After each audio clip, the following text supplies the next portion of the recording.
Scienceandpublicpolicy.org is Lord Monkton's excellent site. If you go there, you can print off the free PDF, ClimateGate Caught Green-Handed, Cold Facts about the hot topic of global temperature change after the ClimateGate scandal. He joins us from Copenhagen, Denmark, in extreme demand there, obviously. We're very fortunate to have him with us here today.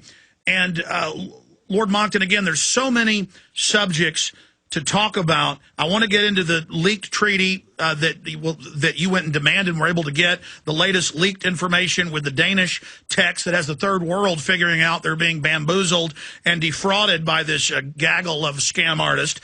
I also wanted to talk to you about your ideas for the troops out there to not get orders from headquarters, but to go to the sound of the guns, what we can do globally to expose and fight this fraud now that we're beginning to rout them. What about civil suits? You have all these scientists that were persecuted, that had their papers blocked.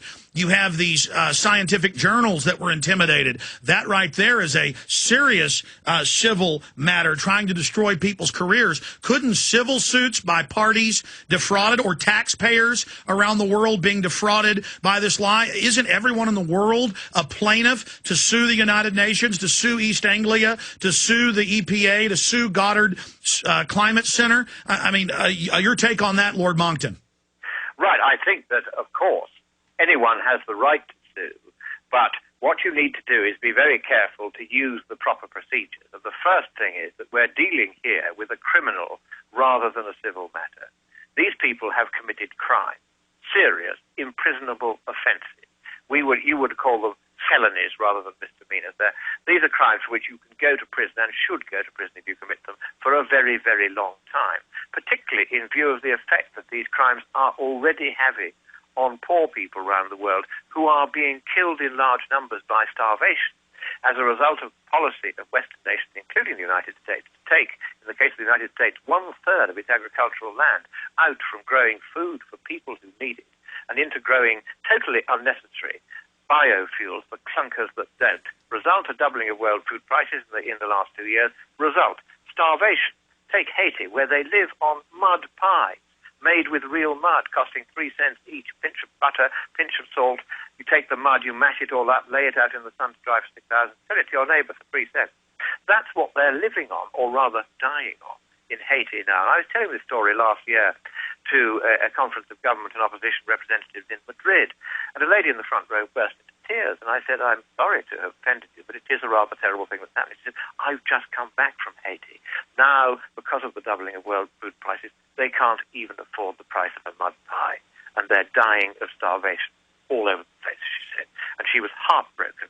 She said, the reason I'm crying is that you're the first person in the Western world I've ever heard mentioning the plight of the poor. She said, I'm so grateful, I just can't tell you. Well, sir, that's how serious this is.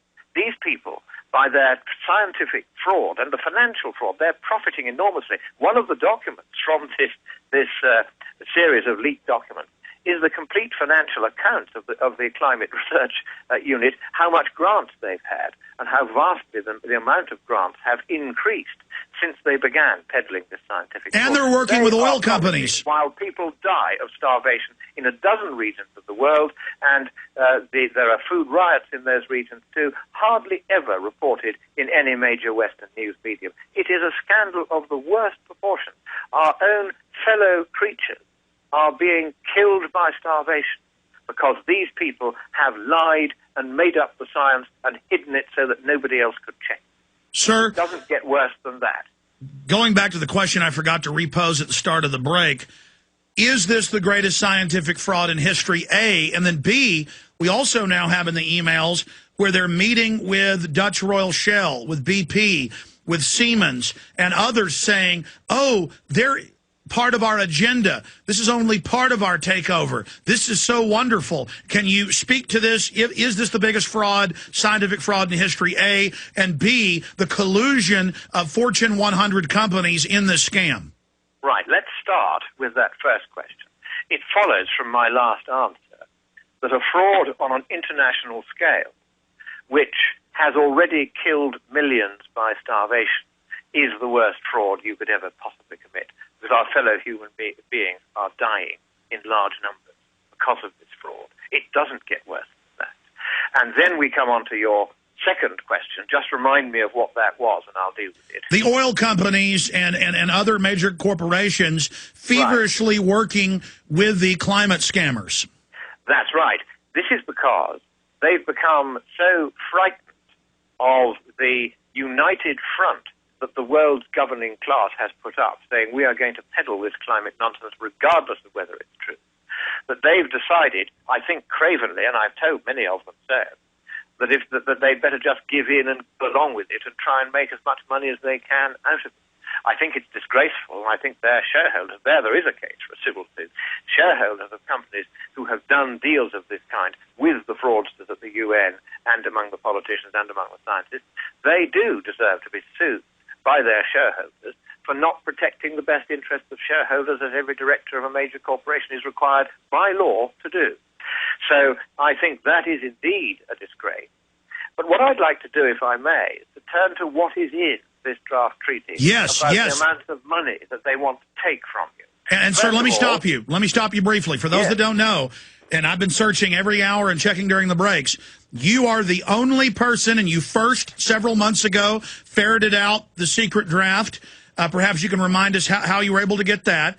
And then... That's a friend of mine called Willie Soon at the Harvard-Smithsonian Institute for Astrophysics, who reads everything, bless him, even that which is produced by the forces of darkness in this matter. And he got onto the UN, a very obscure UN website, the website of the Framework Convention on Climate Change Conference of the Parties.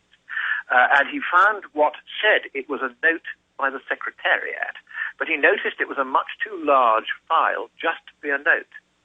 So he looked at the file, and it was a 2-page note, but attached to it was 186 pages, and that was the first draft of the Treaty of Copenhagen. Okay, let me stop you there, because... The title of the file did not say Treaty of Copenhagen. There was nothing to indicate what this was. And had he not been diligent in reading everything, spotting the size of the file, neither he nor anybody would ever have found it. And they would have been able to say, if we had subsequently said, oh, but we had no idea that what governments signed up to in Copenhagen meant all this, the UN would have smoothly said, oh, but it's been on our website all the time. Okay. That's how they play these games. Okay, now that said, again, recap. This is breaking here on air. You have the latest version. You're going to go over what's in it for everybody right now. This is breaking information right now. Lord Monkton, you have the floor.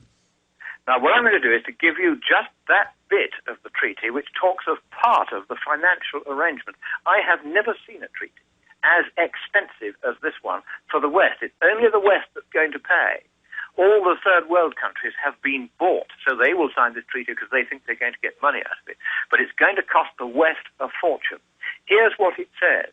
Developed country parties, that's what they call countries like the United States, for instance, are going to have to pay a tax of anything up to 2% of gross national product. To give you an idea of how big that is, for instance, that's half the US defense budget. That's how much they are going to confiscate to fund this vast new government that they're setting up. I haven't yet counted how many interlocked new bureaucracies there are to constitute this government, but I think it's around 700. I'm going to try and do a more exact count later.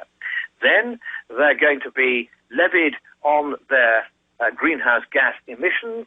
They're going to auction allowances to emit greenhouse gases, and if you don't buy an allowance to emit greenhouse gases, you won't be allowed to emit them. You could find that your local electricity company has to shut down because it can't afford to buy the right to emit this harmless gas into the atmosphere. There's also going to be a uniform global levy of $2 per ton of CO2 for all fossil fuel emissions. So that is really enormous. There are going to be levies on emissions from international aviation, specifically an international air passenger adaptation levy stroke green levy on every airfare, except on journeys that go in or out of poorer countries, of course. There's going to be a 2% share of the proceeds on various kinds of UN boondoggles towards giving money to third world countries. They're going to tax the money they're going to hand out. There's also going to be a global levy on international monetary transactions. That means every transfer of money across borders will be taxed. They no longer say, as they did in the original draft, what rate that tax was at, but they had in mind 2%. And that's on top of the 2% tax of GDP that they're going to charge anyway. There's also going to be, get this, penalties or fines for non-compliance of developed country parties, that's the United States, etc., with their emission reduction and financial resources commitments. That means if you don't cut your economy down to size and cut your carbon emissions, or if you don't pay the vast amounts of money that I've just read out for these various categories,